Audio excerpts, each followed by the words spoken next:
Assalomu alaykum. Men ismim Sarus. Yoshim 30. Erga tekkanman. Eri ko'p ichdi. Ichib urardi. Uyingizda halovat yo'q edi. Oxiri yerimdan qolib ketdi.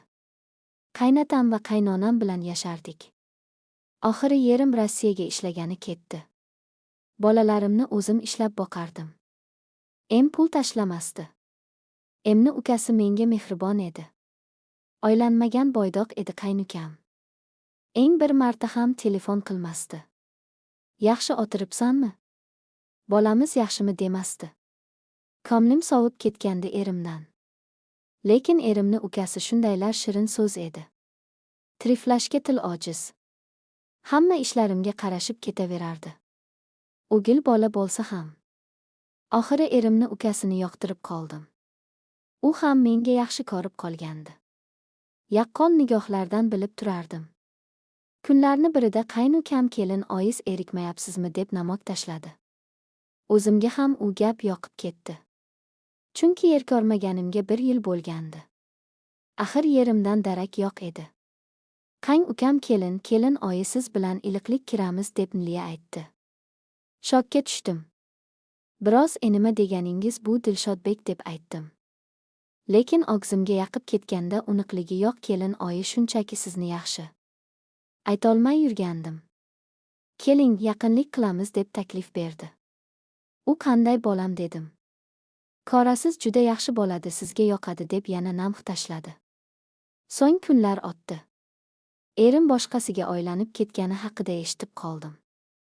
Qaynonam bilan qaynotam bir-biriga aytib o'tirgan joyida poylab eshitib bo'ldim. Yiglab yubordim. Axir menga xiyonat qildi deb sabr qildim. Oxiri bo'lmadi. Emni ukasi bilan gaplashdim. Har kuni menga shashlik somsalar olib kelardi. Kelini oyi sizga olib keldim. Ariqlab ketdingiz. Nima biror oylovingiz bormi dedi-yo'q Dilshodbek, hammasi yaxshi dedim, lekin bildirmadim. Asli ichimdan ezilib ketgandim. Erimni menga xiyonat qilgani uchun Dilshodbek erimdan ko'p mehr berar, chunki qaynonamga o'xshagan edi. Erimni ukasi yaxshi bo'laynonam va qaynotam Jizzaxga zomilgani ketishdi. 5 kunga uyda erimni ukasi bilan qoldikda hovlini suproq tandimni ukasi orqamdan kelib quchoqladi. Kelin oyi menga 1 kunlik vaqtingizni bagishlaydi. Sizni bedoringizga toy bo'lay, chunki sizni yoqtirib qolganman deb bo'ynimdan olibdi. Men shokda edim, lekin o'zimga ham juda yoqib ketdi. Chunki 1 yil erkak qolmadim. O'zimga ham yoqib qoldi. Erini ukasi quchoqlab olib umuman qo'yib yuborarmadi. Hasanuschalarimdan boshladi. Oq deya maza qilardim. O'zim ham yoqishib ketdim. Quchoqlab qatarib oldida. Xonaga olib kirib ketdi. Spalninga yotqazdi. Nima qilyapsiz? Dilshodbek degandim. Hozir chorasiz kelin oyi deb ustidagi kiyimlarni yechdi.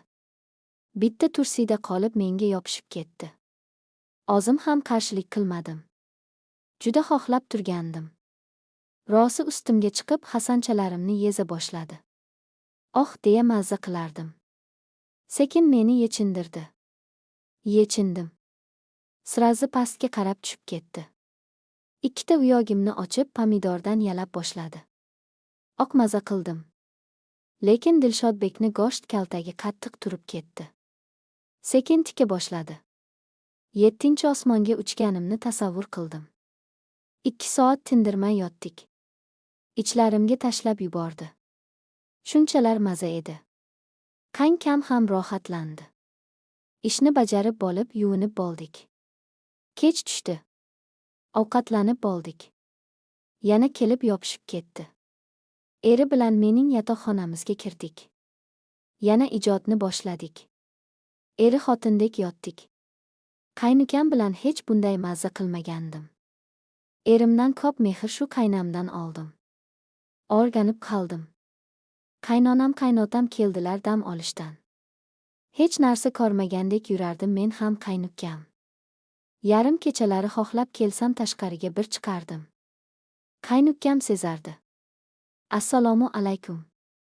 Men ismim Sarvnoz, yoshim 30 ta. Erga tekkanman. Erim ko'p ichib urardi. Uyizda halovat yo'q edi. Oxiri yerimdan qolib ketdi. Qaynatam va qaynonam bilan yashardik. Oxiri yerim Rossiyaga ishlagani ketdi. Bolalarimni o'zim ishlab boqardim. Em pul tashlamasdi. Emni ukasi menga mehribon edi. Oylanmagan boydoq edi qaynukam. Erim bir marta ham telefon qilmasdi. Yaxshi o'tiribsanmi?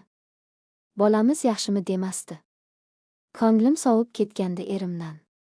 Lekin erimni ukasi shundaylar shirin so'z edi. Triflashga til ojiz. Hamma ishlarimga qarashib ketaverardi. O'gil bola bo'lsa ham. Oxiri yerimni ukasini yoqtirib qoldim. U ham menga yaxshi kov qolgandi. Yaqqol nigohlardan bilib turardim. Kunlarni birida qang kelin oyiz erikmayapsizmi deb namot tashladi. O'zimga ham u gap yoqib ketdi. Chunki yer ko'rmaganimga 1 yil bo'lgandi. Axir yerimdan darak yo'q edi. Qayniq ukam kelin oyi siz bilan iliqlik kiramiz deb Miliya aytdi. Shokka tushdim biroz enimi deganingiz bu Dilshodbek deb aytdim. Lekin o'zimga yaqib ketganda uni iliqligi. Yo'q kelin, oyi shunchaki sizni yaxshi ko'rib qolganman. Aytolmay yurgandim. Keling, yaqinlik qilamiz deb taklif berdi. U qanday bo'lar ekan dedim. Qorasiz juda yaxshi bo'ladi, sizga yoqadi deb yana nam tashladi. So'ng kunlar o'tdi. Eri boshqasiga oylanib ketgani haqida eshitib qoldim.